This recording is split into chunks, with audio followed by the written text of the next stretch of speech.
at least probably 2. Said that you've seen David Miscavige physically attack Mark Yeager in a place called Building 50. Okay. The seating was kind of strange because every chair was separated at least probably 2 feet from the chair next to it.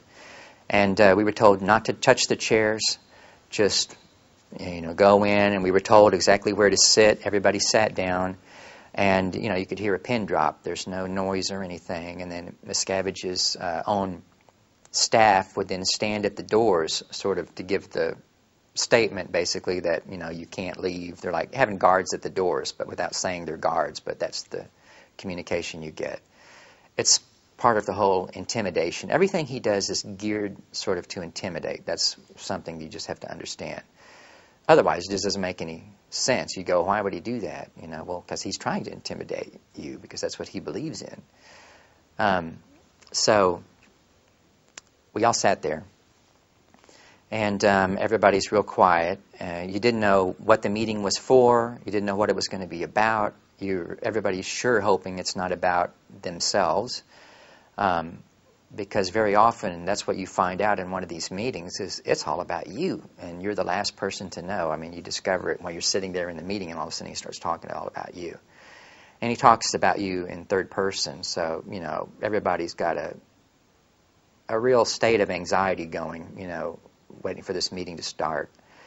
I mean, a lot of people, of course, hear this and they go, well, why didn't you just leave? Or why didn't you just stand up to him? Why didn't you just say this ridiculous? Because, the answer is because if you did, I mean, with one word of protest or defiance or anything like that, you could, A, never see your spouse again, your wife, your husband. In my case, I was married for 16 years. I didn't want to say goodbye, have that be the last time. The last time I'd ever see my wife was this morning when I got up. You'd can be kicked out of the church, have to start life over with no money, no 401k, nothing, just totally cold. So people are hesitant to speak up or speak out or resist.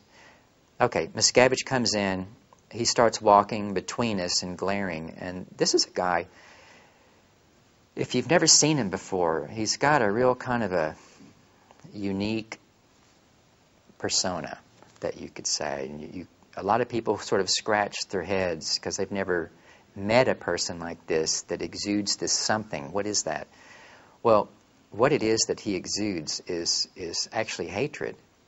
And because that is his, that's the emotional tone where he's at 24/7 is hatred. And he the room fills with this intense hatred. You don't know if it's directed at you or if it's directed at somebody else. You don't know if it's something you did.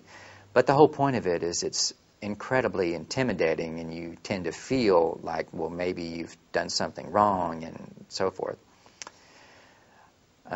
He stopped in front of me. He looked at me. He looked away. He looked at everybody else. He looked back at me and he goes, "That guy's out ethics." That's how he talks. He points right at you. Out ethics in Scientology parlance means you're doing something unethical. You're up to no good, or you're not really with the program somehow. And I didn't know what he meant by that. I didn't know what he's referring to, and neither did anybody else. As I've been told by a lot of my friends now that have left the base that I'm now in touch with, he apparently used to talk about me a lot and say that, I was really brilliant, but I wasn't understanding what he was saying, and so he thought I must be up to no good. In truth, a lot of what he said doesn't make any sense because it's crazy talk. So, no sane person is going to understand what this guy says. He walked on. Finally, he left me. He walked slowly down the rest of the aisle. He turned. He started up the next aisle, and then out of the blue, he starts hammering on Mark Yeager, who was sitting on the end seat on the one aisle up. like 5 people down from me, basically.